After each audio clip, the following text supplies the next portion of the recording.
ವ್ಯಕ್ತಿಯೇ ತಾನೇ ಸತ್ತು ಹೋಗಿದ್ದೀನಿ ಅಂತೇಳಿ ಬಿಂಬಿಸಿದಂಥ ಒಂದು ಪ್ರಕರಣ ನೋಡಿ.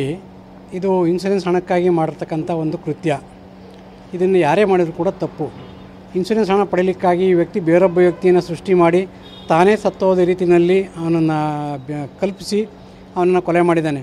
ಹಾಗಾಗಿ ಏನು ಗಂಡ ಹೆಂಡತಿ ಸೇರ್ಕೊಂಡು ಇವರು ಕೊಲೆ ಮಾಡಿದ್ದಾರೆ ಇನ್ಸೂರೆನ್ಸ್ಗಾಗಿ, ಅದು ಕೊಲೆ ಆರೋಪ ಅವ್ರ ಮೇಲೆ ಇರ್ತಕ್ಕಂಥದ್ದು. ಆ ಕೊಲೆ ಆರೋಪದ ಪ್ರಕಾರ ಅವರನ್ನು ಶಿಕ್ಷೆಗೆ ಒಳಪಡಿಸಲೇಬೇಕಾಗುತ್ತೆ.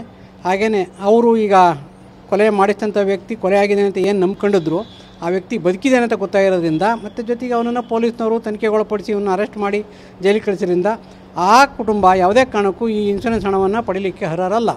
ಅದ್ರ ಜೊತೆಗೆ ಏನು ಅವನೇ ಸತ್ತೋದ ರೀತಿಯಲ್ಲಿ ಬೇರೊಬ್ಬ ವ್ಯಕ್ತಿಯನ್ನು ತಂದು ಅಲ್ಲಿ ಕೊಲೆಗೈದಿದ್ದಾರೆ ಲಾರಿ ಡಿಕ್ಕಿ ಮಾಡೋ ಮೂಲಕ, ಆ ವ್ಯಕ್ತಿಯ ಕುಟುಂಬಕ್ಕೆ ಪರಿಹಾರವನ್ನು ಕೊಡಬೇಕಾಗುತ್ತೆ. ಆ ಪರಿಹಾರವನ್ನು ಈ ವ್ಯಕ್ತಿ ಏನು ಸತ್ತೋದ ರೀತಿಯಲ್ಲಿ ಬಿಂಬಿಸಿದ್ನಲ್ಲ ಆ ವ್ಯಕ್ತಿಯಿಂದನೇ ಕೊಡಿಸ್ಬೇಕಾಗುತ್ತೆ. ಅದು ಕಾನೂನು, ಅದು ಕೊಡಿಸ್ಲೇಬೇಕು ಆ ವ್ಯಕ್ತಿಗೆ.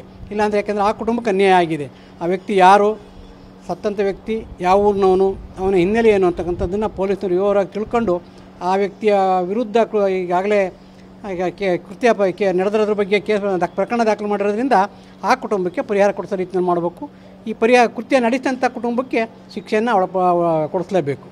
ಇನ್ಸೂರೆನ್ಸ್ ಪ್ರಕರಣಗಳಲ್ಲಿ ಆಕ್ಸಿಡೆಂಟ್ ಆದರೆ ಅಮೌಂಟ್ ಡಬಲ್ ಬರುತ್ತೆ ಅಂತೇಳಿ ಇನ್ಸೂರೆನ್ಸು ನೋಡಿ, ನ್ಯಾಚುರಲ್ಲಾಗಿ ಅಪಘಾತ ಆದಂಥ ಸಂದರ್ಭದಲ್ಲಿ ಸಮ್ ಅಶ್ಯೂರ್ಡ್ ಪ್ಲಸ್ ಅದಕ್ಕೆ ಇದು ಬರ್ತಕ್ಕಂಥದ್ದು, ಇದು ಕಾನೂನು. ಆದರೆ ಈ ಕೃತ್ಯದಲ್ಲಿ ಅಪಘಾತ ಆದ ರೀತಿಯಲ್ಲಿ ಬಿಂಬಿಸಿರೋದ್ರಿಂದ ಅಪಘಾತದ ಹಣವನ್ನು ಇನ್ಸೂರೆನ್ಸ್ ಕಂಪ್ನಿಯವರು ಆ ವ್ಯಕ್ತಿಗೆ ಕೊಡಲಿಕ್ಕೆ ಬರೋಲ್ಲ. ಇನ್ಸೂರೆನ್ಸ್ ಯಾರ ಹೆಸರು ಇರುತ್ತೋ ಅವನ ಹೆಸರಿಗೆ ಕೊಡಬೇಕಾಗುತ್ತೆ. ಈಗ ನಡೆದಿರ್ತಕ್ಕಂಥದ್ದು ಉದ್ದೇಶಪೂರ್ವಕವಾಗಿ ನಡೆದಿರ್ತಕ್ಕಂಥ ಕೃತ್ಯ, ಅಚಾನಕ್ಕಾಗಿ ನಡೆದಿರ್ತಕ್ಕಂಥದ್ದಲ್ಲ. ಇದು ಇನ್ಸಿಡೆಂಟ್ ಅಲ್ಲ, ಇದು ಇನ್ಸಿಡೆಂಟ್, ಇದು ಆಕ್ಸಿಡೆಂಟ್ ಅಲ್ಲ.